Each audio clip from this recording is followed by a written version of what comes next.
ഒരു ഡോക്ടറായിട്ട് ഇംഗ്ലീഷ് ഉണ്ടാവുന്ന ഒരു കോൺവെർസേഷനാണ് നമ്മൾ ഈ വീഡിയോയിൽ നോക്കാൻ പോകുന്നത്. ആദ്യമായിട്ട് ഡോക്ടർ എന്താ ചോദിക്കുക, എന്താണ് പ്രശ്നം? അപ്പോൾ എന്താണെന്നുള്ള എന്താ പറയുക? What is your problem? അപ്പോൾ നമ്മൾ പറയും എനിക്ക് പനിയുണ്ട്. അപ്പോൾ പനിക്കുള്ള ഇംഗ്ലീഷ് വേർഡ് എന്താ? എല്ലാവർക്കും അറിയുണ്ടാവും അല്ലേ? ഫീവർ. അപ്പോൾ എങ്ങനെയാ പറയുക? എനിക്ക് ഫീവർ ഉണ്ടെന്ന് എങ്ങനെയാ പറയുക? I have a fever. മലയാളത്തിൽ നമ്മൾ എനിക്ക് ഒരു പനി ഉണ്ടെന്ന് പറയില്ല അല്ലേ? പക്ഷേ ഇംഗ്ലീഷിൽ നമ്മൾ പറയുമ്പോൾ ഐ ഹാവ് എ ഫീവർ എന്ന് പറയാം. ഇനിയിപ്പോൾ നമുക്ക് പനി മാത്രമല്ല ജലദോഷമൊക്കെ ഉണ്ടെന്ന് വിചാരിക്കുക. അങ്ങനെയാണെങ്കിൽ നമ്മൾ എങ്ങനെ പറയുക? ജലദോഷത്തിൽ എന്താ പറയുക? കോൾഡ്. ജലദോഷം എന്ന് പറഞ്ഞാൽ അസുഖം കോമൺ കോൾഡാണ്. അപ്പോൾ നമ്മൾ സാധാരണ ഐ ഹാവ് കോമൺ കോൾഡ് എന്ന് പറയില്ല, ഐ ഹാവ് കോൾഡ് എന്ന് പറയാം. ഐ എം ഫീലിംഗ് കോൾഡ് എന്ന് പറഞ്ഞാൽ എന്താ അർത്ഥം? എനിക്ക് തണുപ്പ് അനുഭവപ്പെടുന്നു എന്നാണ് ഫീലിംഗ് കോൾഡിൻ്റെ അർത്ഥം. എന്ന് വെച്ചാൽ എനിക്ക് തണുക്കുണ്ടെന്ന്. പക്ഷേ ഐ ഹാവ് എ കോൾഡ് എന്ന് പറഞ്ഞാൽ എനിക്ക് ജലദോഷമുണ്ട്. എനിക്ക് ഒരു ജലദോഷം ഉണ്ടെന്നല്ല, എനിക്ക് ജലദോഷമുണ്ട്. അപ്പോൾ എന്നുള്ള വാക്ക് ഉപയോഗിക്കാൻ മറക്കരുത്. I have a cold. ഇനിയിപ്പോൾ ഡോക്ടർ ചോദിക്കില്ലേ, എന്തൊക്കെയാണ് നിങ്ങളുടെ ലക്ഷണങ്ങൾ എന്ന് എന്താ പറയുക? Symptoms. What are your symptoms? അപ്പോൾ ജലദോഷമൊക്കെ ഉണ്ടെങ്കിൽ പൊതുവേ നമുക്ക് എന്താ ഉണ്ടാവുക? തൊണ്ടവേദന ഉണ്ടാവും. തൊണ്ടവേദനയ്ക്ക് എന്താ പറയുക? ത്രോട്ട് ഏക്ക് എന്നല്ല പറയുക. നമ്മൾ പൊതുവെ പറയുക I have a sore throat. ഇതിൽ പ്രൊനൗൺസിയേഷൻ ശ്രദ്ധിക്കണം. ത്രോട്ട് അല്ല, ത്രോട്ട്. ത്രോട്ട് എന്ന് പറഞ്ഞാൽ തൊണ്ട. സോർ ത്രോട്ട് എന്ന് പറഞ്ഞാൽ തൊണ്ടയിലുള്ള വേദന. അപ്പോൾ I have a sore throat. ഇതിലൊക്കെ ശ്രദ്ധിക്കണം. നമ്മൾ എന്ന് പറഞ്ഞ വാക്ക് I have a cold, I have a fever, I have a sore throat. പിന്നെന്താ നമ്മുടെ ലക്ഷണം ഉണ്ടാവുക? മിക്കവാറും നമുക്ക് മൂക്കൊലിപ്പ് ഉണ്ടാവും അല്ലേ? ഇതിനെങ്ങനെയാ പറയുക? റണ്ണി നോസ് എന്ന് പറഞ്ഞാൽ മൂക്കുന്ന് ഒലിക്കുന്നുണ്ടെന്ന് അർത്ഥം. ഇനിയിപ്പോൾ മൂക്ക് ഒലിപ്പല്ല, ആ സ്റ്റേജൊക്കെ കഴിഞ്ഞു പോയി, മൂക്ക് ഭയങ്കരമായിട്ട് കെട്ടിക്കിടക്കുക. എന്ത് പറയുക? I have a stuffy nose.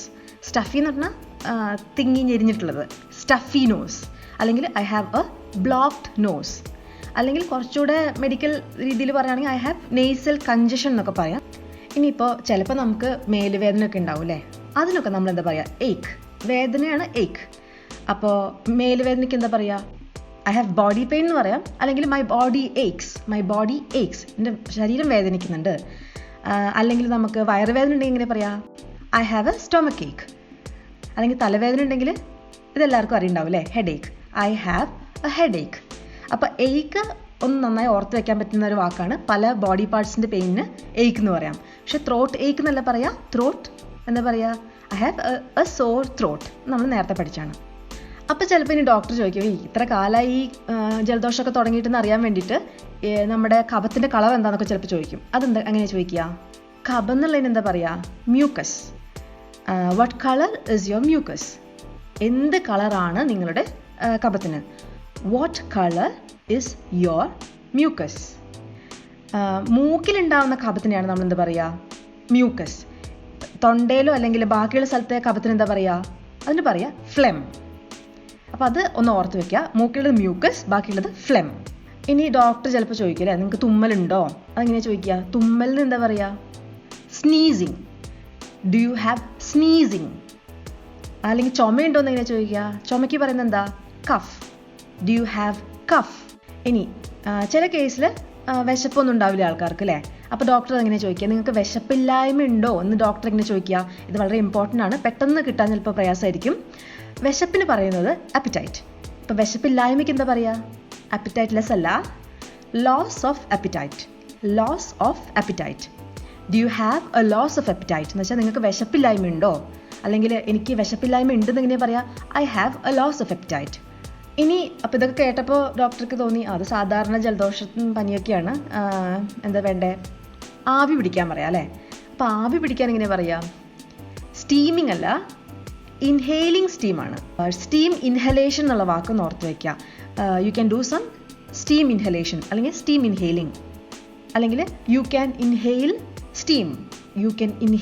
Steam എന്ന് വെച്ചാൽ ആവി പിടിക്കുക എന്നർത്ഥം. അതുപോലെ വേറെ ഒരു കാര്യം എന്താണ്? തൊണ്ടവേദനയ്ക്കൊക്കെ ഉപ്പുവെള്ളം കവിളുക അല്ലേ? ഈ വെള്ളം കവിളുന്നതിന് എന്താ പറയുക? ഡു ഗാർഗ്ലിംഗ് എന്നാണ് കവിളുന്നതിന് പറയുക. വെള്ളം തൊണ്ടയിലിട്ടിങ്ങനെ ആക്കില്ലേ, അതിന് പറയണത് ഗാർഗ്ലിംഗ്. അപ്പോൾ you can do some gargling with salt water, അല്ലെങ്കിൽ ഉപ്പുവെള്ളം വെച്ചിട്ട്. അപ്പോൾ കുറേ വേർഡ്സ് നമ്മൾ പുതുതായിട്ട് വീഡിയോയിൽ പഠിച്ചു. പനിയും ഒക്കെ വരികയാണെങ്കിൽ നമ്മൾ മലയാളം അറിയാത്ത ആരുടെയെങ്കിലും നമ്മുടെ ലക്ഷണങ്ങളൊക്കെ പറയണമെങ്കിൽ ഈ വേർഡ്സ് വളരെ ഇമ്പോർട്ടൻ്റ് ആയിരിക്കും. ഒന്ന് പഠിച്ചു വയ്ക്കുക. വീഡിയോ എല്ലാവർക്കും ഇഷ്ടമായി എന്ന് വിചാരിക്കുന്നു. ഇഷ്ടമായിട്ടുണ്ടെങ്കിൽ ലൈക്കും സബ്സ്ക്രൈബും ഒക്കെ ചെയ്യൂട്ടോ. അപ്പോൾ അടുത്ത വീഡിയോയിൽ കാണുന്നവരേക്കും ബൈ.